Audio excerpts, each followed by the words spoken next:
Oke, kalau kita lihat di peta konsep perencanaan pembelajaran ini ada dua hal poin pokok gitu ya terkait dengan perencanaan dan pembelajaran. Kalau kita lihat gambar ya, perencanaan ini merupakan sistem yang hendak kita terapkan, yang kita buat secara sistematik. Kalau kita lihat dari kita back tadi, kita lihat nih di awal kita terkait dengan pengertian perencanaan pembelajaran, di situ ada sistematik nih. Menurut Tragan dan Smith tahun 1902 ada proses yang sistematik, gitu ya.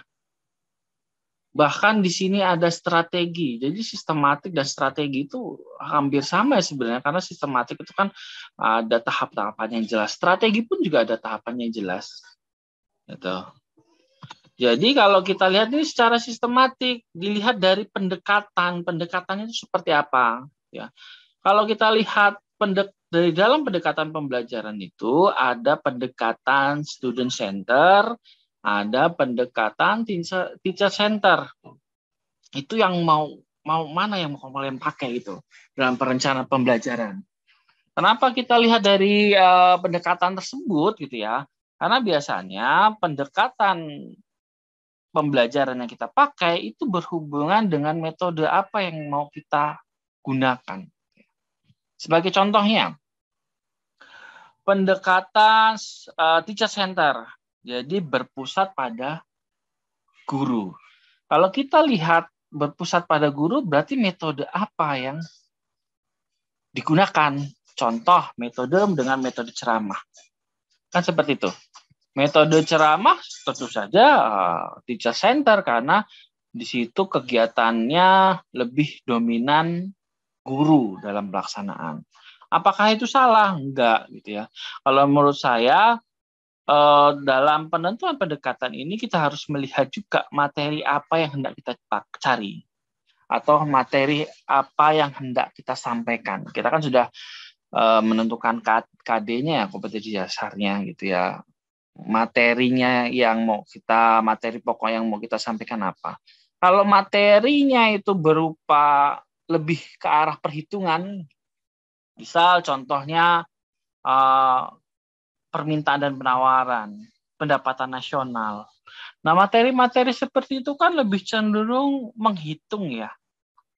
Kalau menghitung ya, menurut saya lebih baik kita menggunakan pendekatan teacher center karena di situ guru mengajarkan lebih bagaimana menghitung pendapatan nasional, menghitung misal fungsi permintaan dan penawaran. Tetapi kalau misalnya kita pakai pendekatan satunya, yaitu yang student center, itu berpusat pada si siswa. Kalau yang berpusat pada siswa, contohnya apa? Contohnya problem based learning, gitu ya, pemecahan masalah. Jadi guru di situ hanya sebagai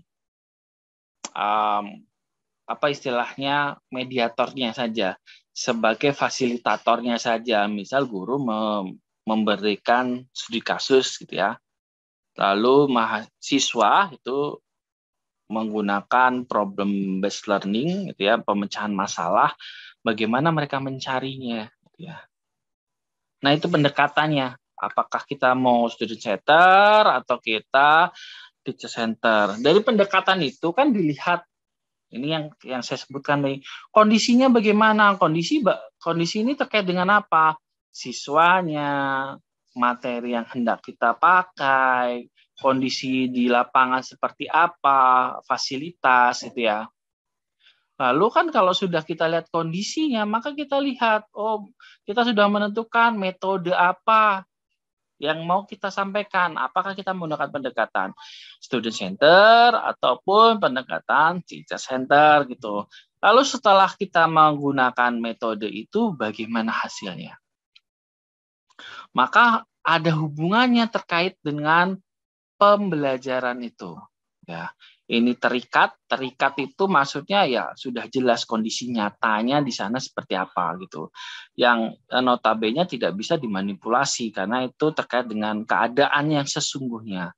Lalu setelah itu menggunakan apa di pembelajaran itu, yaitu metode tadi, metode di dalam perencanaan yang sudah kita pakai.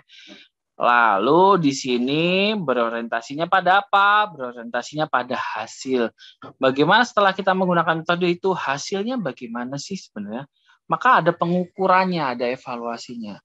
Kita juga di sini ada evaluasinya loh. Tadi teman-teman kalian sudah menyampaikan materi ya.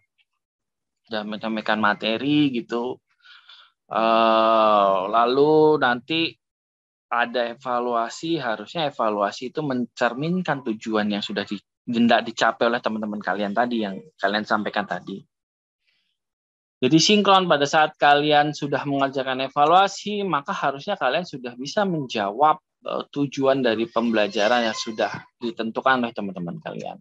Nah, ini peta konsepnya terkait dengan pembelajaran. Oke, kita di dalam perencanaan ya, sebenarnya juga pertanyaan penting dalam kegiatan pembelajaran atau perencanaan pembelajaran.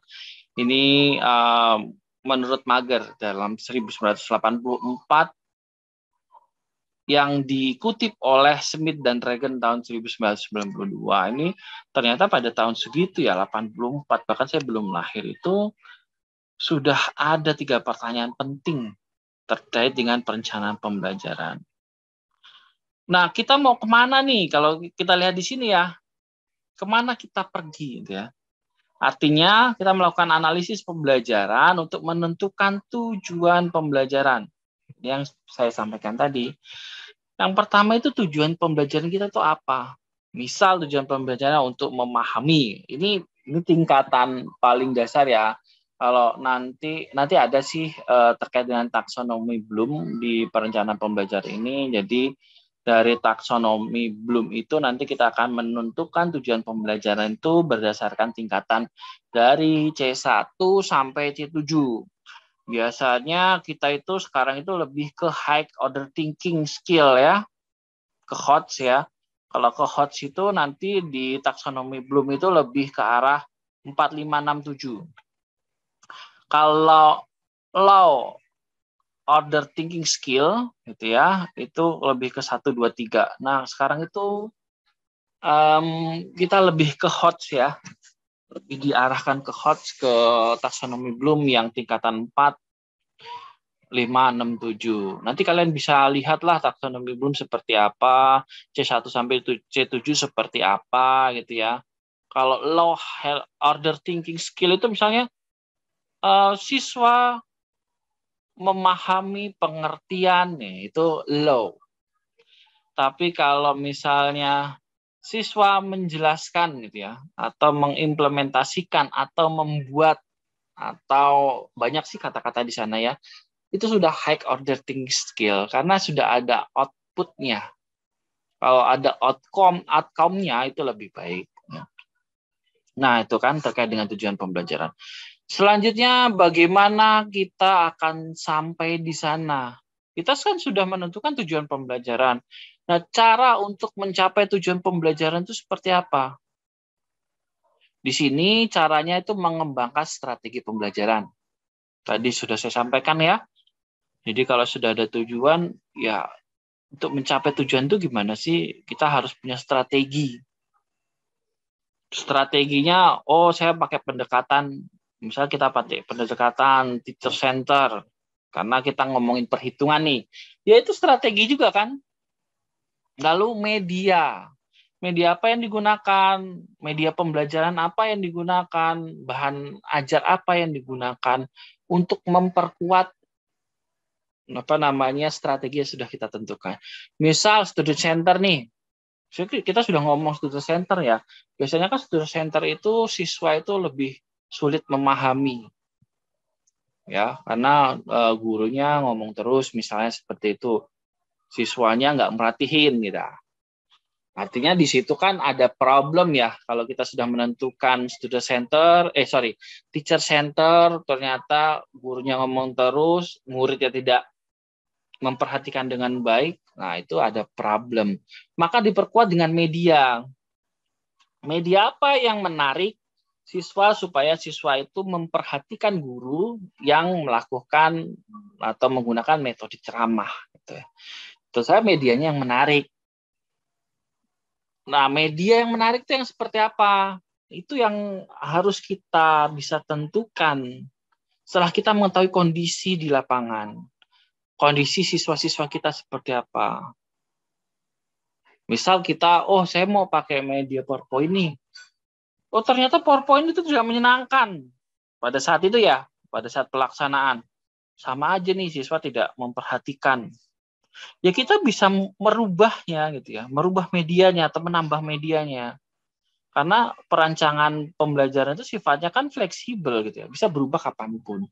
Jadi ternyata ini tidak menyenangkan nih dengan PPT. Oke, kita pakai video. Pada saat itu kan paling gampang kalau dadakan itu ya. Kalau paling gampang kita menggunakan apa? Menggunakan YouTube aja. Itu yang paling gampang yang ya kita bisa lakukan pada saat itu. Buka YouTube, buka cara perhitungan misal pendapatan nasional gitu ya. Mereka suruh melihat, suruh menonton.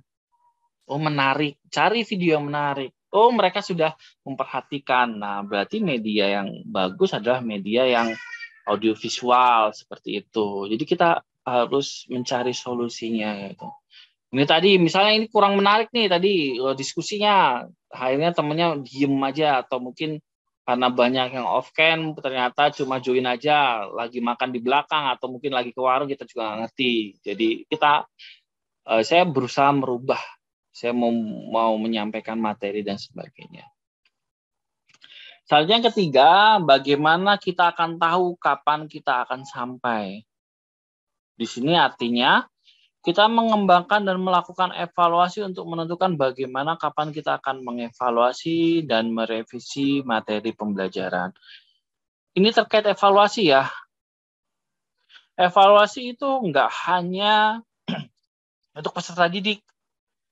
Jadi evaluasi itu juga dilakukan untuk diri kita sendiri. Kalau evaluasi dilakukan peserta didik, maka untuk mengukur apakah tujuan pembelajaran kita sudah tercapai atau belum. Itu evaluasi untuk peserta didik berupa soal. Itu evaluasinya.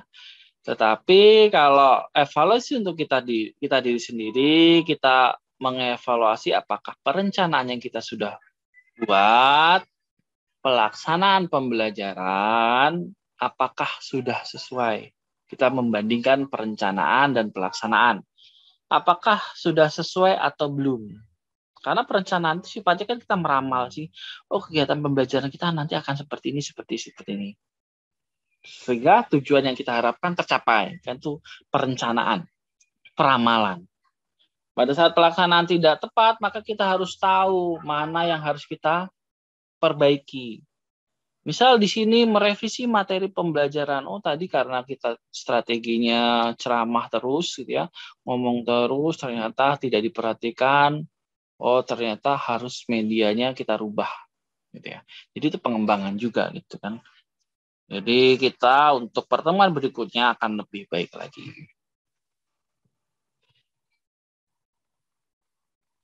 Nah, ini dia. Di taksonomi pembelajaran kita harus tahu tahapan-tahapannya.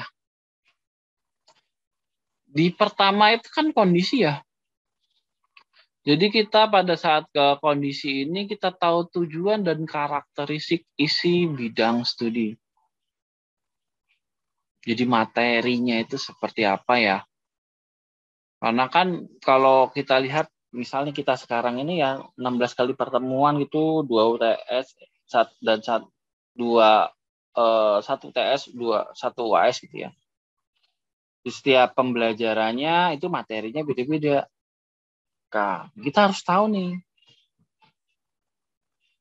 tujuannya dan karakteristik si materi itu sendiri. Lalu kendala apa terkait dengan tersebut dan kaitannya dengan karakteristik siswa harus seperti apa. Ini harus kita mampu menganalisis kondisi awalnya seperti apa. Ya kita petakanlah kira-kira itu seperti ini, seperti ini. Lalu kita menggunakan metodenya. Setelah kita tahu ya kita gunakan metode dong. Bagaimana metode itu strateginya secara mikronya seperti apa, secara makronya seperti apa. Ini kalau kita bicara tentang kendala dari karakteristik bidang studi, strategi penyampaian materinya seperti apa ya. Selanjutnya kalau karakteristik siswanya gitu ya, kita ya strategi pengolahan pembelajarannya menggunakan strategi apa yang untuk menarik perhatian si siswa itu sendiri ya. Lalu dari dari metode yang sudah kita terapkan ini, maka kita tahu apakah hasil dari penerapan metode yang kita gunakan berdasarkan kondisi yang sudah kita tentukan, kita analisis itu, apakah dia efektif, apakah dia efisien, apakah ada daya tariknya di situ gitu. Itu penting.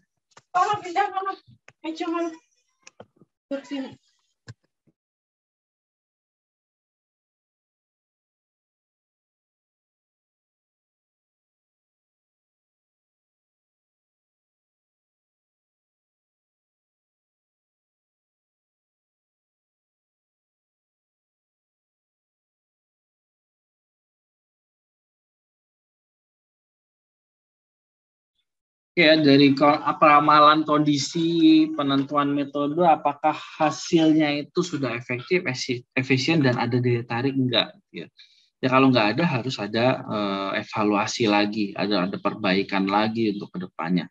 Nah ini taksonomi dalam variabel pembelajaran menurut Degeng tahun 1989.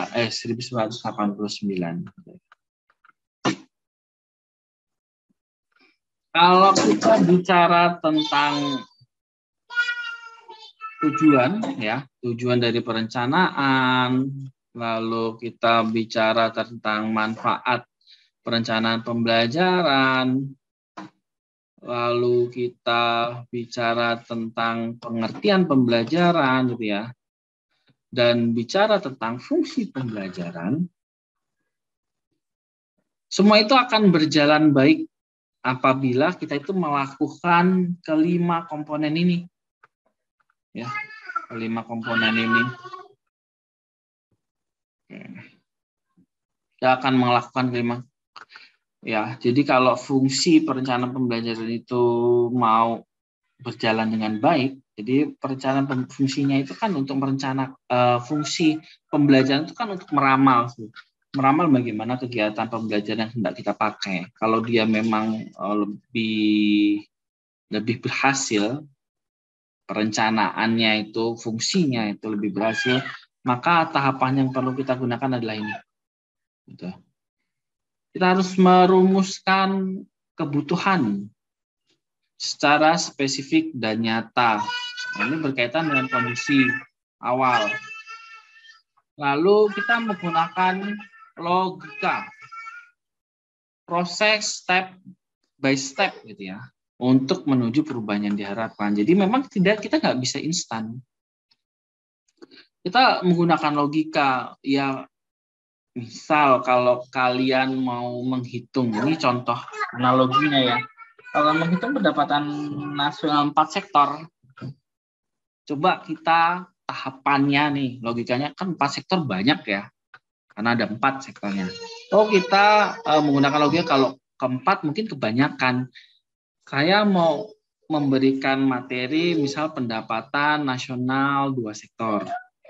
Setelah paham 2 sektor, lalu saya akan memberikan pemahaman terkait pendapatan 3 sektor. Setelah 3 sektor berhasil, kita memberikan pemahaman atau mungkin contoh soal evaluasi berdasarkan pendapatan ekonomi 4 sektor. Nah itu contohnya. Jadi step by step. Kita nggak bisa langsung. Misal 4 sektor gitu ya. Khawatirnya karena karakteristik siswanya berbeda-beda, mungkin ada yang langsung paham, ada yang mungkin cara penalarannya beda, jadi kita nggak bisa untuk langsung to the point gitu. Kita khawatirnya di situ gitu, karena memang nggak bisa kita pastikan bahwa satu kelas itu memiliki kemampuan yang sama. Nah, selanjutnya yang C, memperhatikan macam-macam pendekatan. Yang saya sebutkan tadi ya, pendekatan ke student center, apakah mau ke teacher center, karena harus lebih memperhatikan pendekatan itu, ya disesuaikanlah dengan situasi dan kondisi. Nah, ini yang saya sebutkan tadi, situasi berkaitan dengan materi, mungkin kondisinya juga berkaitan dengan siswanya. Ini harus kalian tentukan mana. Selanjutnya yang D, menetapkan mekanisme feedback yang memberitahukan kemajuan kita, mengidentifikasi hambatan-hambatan dan menunjukkan perubahan-perubahan yang diperlukan. Nah, feedback ini penting. Karena kita bisa mengukur gitu ya, bagaimana apakah selama ini kita sudah sesuai belum ya? Apakah ada perkembangan dari kemajuan kita, ada enggak ya? Jadi kita harus mengukur yang sebenarnya ini enggak sekedar di perencanaan pembelajaran aja ya. Kalau kalian menentukan sesuatu, kalian ingin apa, kalian sudah merencanakan. Misal, kalau saya dulu kuliah itu sederhananya adalah saya pingin setiap semester IPK saya naik. Tuh. Itu salah satu tujuan saya waktu itu kan pembelajaran. Ya kalau misalnya sekarang 3,6 ya harapan saya semester depan 3,8. Itu kan tujuan saya. Kalau setelah saya tahu tujuan saya itu, feedbacknya seperti apa kan? Saya sudah melakukan strategi memperbaiki jawaban dan sebagainya. Feedbacknya seperti apa? Nah, seperti itu. Setelah saya melakukan strategi-strategi itu, kita tahu kan apakah kita ada kemajuan atau tidak di tujuan yang sudah kita tetapkan tadi. Selanjutnya kita menggunakan istilah serta langkah yang jelas, mudah dikomunikasikan dan dipahami orang lain. Tadi ini kaitannya dengan apa? Dengan pendekatan. Pendekatan itu kan hubungannya dengan metode pembelajaran. Metode pembelajaran itu misalnya banyak jenisnya. Ini kita ambil contoh di metodenya dulu ya, metode pembelajaran. Ini banyak jenisnya dan istilahnya menarik gitu ya. Problem based learning, inquiry gitu ya, ceramah dan lain sebagainya ya. Nah, di dalam metode tersebut tentu saja ada tahapan-tahapan untuk pelaksanaannya. Kalau tahapan-tahapan itu sulit dimengerti, dipahami orang lain, itu jangan digunakan. Kita pilih yang lain. Karena ini pengalaman saya pribadi ya. Saya itu pernah mengajar SMK. Saya waktu itu siswanya saya suruh gini, silakan review apa saya lupa ya, materi apa waktu itu. Saya bilang review, silakan review gitu ya. Ternyata siswa-siswa itu bingung, review itu seperti apa? Pak, review itu apa gitu. Dengan polosnya mereka tanya seperti itu. Maka kita harus menghindari istilah-istilah kayak gitu. Mungkin di anak perkuliahan nggak masalah ya review itu seperti apa, ya. Tapi di anak tingkat SMA bingung review itu seperti bagaimana langkahnya, pengertian review itu seperti apa dan sebagainya. Jadi istilah-istilahnya juga harus kita batasi, jangan sampai istilah itu sulit dipahami oleh peserta didik. Mungkin ini saya menyiapkan 6 slide saja deh. Karena kita juga terbatas belum untuk evaluasi dan sebagainya. Oke, dari sini ada pertanyaan, silahkan